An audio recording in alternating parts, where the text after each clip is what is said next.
ಕಲಬುರಗಿಯಲ್ಲಿ ಗ್ರಾಮ ಪಂಚಾಯಿತಿ ಸ್ಥಾನಗಳು ಹರಾಜಾಗಿವೆ. ಯಡ್ರಾಮಿ ತಾಲೂಕಿನ ಬೀಳವಾರ ಗ್ರಾಮದಲ್ಲಿ ಘಟನೆ ನಡೆದಿರುವಂತದ್ದು. ವಾರ್ಡ್ ಸಂಖ್ಯೆ 1ರ 4 ಸ್ಥಾನಗಳಿಗೆ ಹರಾಜಾಗಿರುವಂತದ್ದು. ಅಲ್ಲಿ 4 ಸ್ಥಾನಗಳನ್ನ ಹರಾಜಿಗೆ ಹಾಕಿದ್ರಂತೆ. ಗ್ರಾಮ ಪಂಚಾಯಿತಿಯ 4 ಕ್ಷೇತ್ರಗಳಲ್ಲಿ 4 ಸ್ಥಾನಗಳು ಬರೋಬ್ಬರಿ 26.55 ಲಕ್ಷಕ್ಕೆ ಹರಾಜಾಗಿದೆ. 26,55,000ಕ್ಕೆ ಹರಾಜಾಗಿರುವಂಥದ್ದು. ಹರಾಜನ್ನ ಕೂಗಿದಂತ ವಿಡಿಯೋ ಇದೀಗ ವೈರಲ್ ಆಗಿದೆ. ಹಣ ಕೊಟ್ಟವರು ಗ್ರಾಮ ಪಂಚಾಯಿತಿಗೆ ಅವಿರೋಧವಾಗಿ ಆಯ್ಕೆ ಮಾಡ್ತಾರೆ. ಯಾರು ಆ ಒಂದು ಹರಾಜು ಪ್ರಕ್ರಿಯೆಯಲ್ಲಿ ಅತಿ ಹೆಚ್ಚು ದುಡ್ಡನ್ನ ಕೊಡ್ತಾರೋ ಅವರು ಗ್ರಾಮ ಪಂಚಾಯಿತಿಗೆ ಅವಿರೋಧವಾಗಿ ಆಯ್ಕೆ ಆಗ್ತಾರೆ. ಇನ್ಯಾರು ಕೂಡ ಅವರ ವಿರುದ್ಧ ನಾಮಪತ್ರವನ್ನ ಸಲ್ಲಿಸಂಗಿಲ್ಲ. ಸಾಮಾನ್ಯ ವರ್ಗದ ಸ್ಥಾನ 8,55,000ಕ್ಕೆ ಹರಾಜಾದ್ರೆ ST ಮಹಿಳೆಗೆ ಮೀಸಲಾದಂತ ಸ್ಥಾನ 7,25,000ಕ್ಕೆ ಹರಾಜಾಗಿರುವಂತದ್ದು. SC ಪುರುಷರಿಗೆ ಮೀಸಲಾದಂತ ಸ್ಥಾನ 5,50,000ಕ್ಕೆ ಹರಾಜಾಗಿದೆ. ST ಮಹಿಳಾ ಸ್ಥಾನ 5,25,000ಕ್ಕೆ ಹರಾಜಾಗಿದೆ. ಹರಾಜಿನಲ್ಲಿ ಸ್ಥಾನ ಗಿಟ್ಟಿಸಿಕೊಂಡವರು ನಿಗದಿತ ದಿನಾಂಕದೊಳಗಾಗಿ ಹಣವನ್ನ ಪಾವತಿ ಮಾಡಬೇಕು.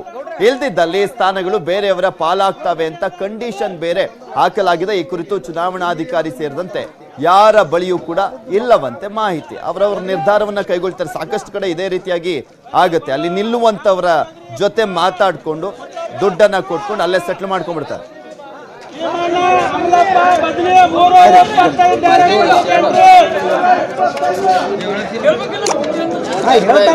ಏನ್ ಮಾತಾಡ್ಬೇಡ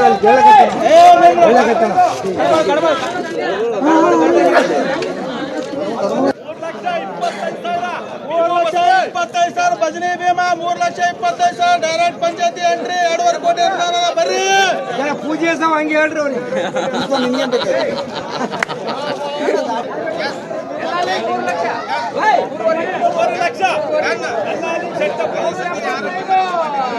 ಭೀಮಣ್ಣ ಅಮರಪ್ಪ ಭಜನೆ 4 ಲಕ್ಷ ಎಲ್ಲ ಸುಖ ಸಂಸಾರದಲ್ಲಿ ಆನ್ಲೈನ್ ಬಿರುಗಾಳಿ ಎದ್ದಿದೆ. ಆನ್ಲೈನ್ ಕ್ಲಾಸ್ನಿಂದ ಸಿಕ್ಕಾಕಿಕೊಂಡಿದ್ದಾನೆ ತಂದೆ. ಮೊಬೈಲ್ನಲ್ಲಿ ತಂದೆಯ ರಾಸಲೀಲೆ ಬಯಲಾಗಿದೆ. ಮಗಳ ಆನ್ಲೈನ್ ಕ್ಲಾಸ್ಗೆ ಮೊಬೈಲ್ ಕೊಟ್ಟಿದ್ದ ತಂದೆ ಈ ಟೈಮಲ್ಲಿ ಸರಿಯಾಗಿ ಸಿಕ್ಕಾಕೊಂಡಿದ್ದಾನೆ. ಈ ವೇಳೆ ತಂದೆಯ ರಾಸಲೀಲೆ ವಿಡಿಯೋ ಬಯಲಿಗೆ ಬಂದಿದೆ. ತಂದೆ ರಾಸಲೀಲೆ ತಾಯಿಗೆ ತೋರಿಸಿದ್ದಾಳೆ ಮಗಳು.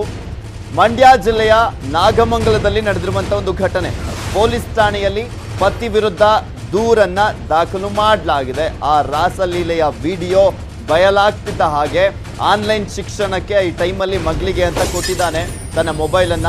ಅದಾದ್ಮೇಲೆ ಅದರ ಒಳಗೆ ಇನ್ಸೈಡ್ ಇರುವಂಥದ್ದು ಬಯಲಾಗಿದೆ. ಈತ ಆಡಿದಂಥ ಆಟಗಳೆಲ್ಲವೂ ಕೂಡ ಬಟಾ ಬಯಲಾಗೋಗಿದೆ.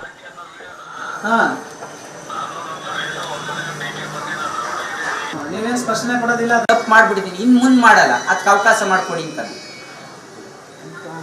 ನೋಡ್ತಾ ಇದ್ದೀರಲ್ಲ, ಯಾವಾಗ ಮಗಳ ಆನ್ಲೈನ್ ಕ್ಲಾಸ್ಗೆ ಅಂತ ಆತ ತನ್ನ ಮೊಬೈಲನ್ನು ಕೊಟ್ಟಿದ್ದ, ಅದರಲ್ಲಿ ಇದ್ದಂಥ ವಿಡಿಯೋಗಳೆಲ್ಲ ಕೂಡ ಬಟಾ ಬಯಲಾಯಿತು. ನಂತರ ಹೆಂಡತಿ ಪೊಲೀಸರಿಗೆ ದೂರನ್ನ ಕೊಟ್ಟಿದ್ದಾರೆ. ದೂರನ್ನ ಕೊಟ್ಟಾದ್ಮೇಲೆ ಇನ್ಯಾವತ್ತೂ ಕೂಡ ಮಾಡೋದಿಲ್ಲ, ಇವತ್ತೊಂದೇ ಒಂದ್ಸಲಿ ಕ್ಷಮಿಸ್ಬಿಡಿ ಅಂತ ಕೇಳ್ಕೊಂಡಿದ್ದಾನೆ. ಆದರೂ ಕೂಡ ಬಿಟ್ಟಿಲ್ಲ ಹೆಂಡತಿ.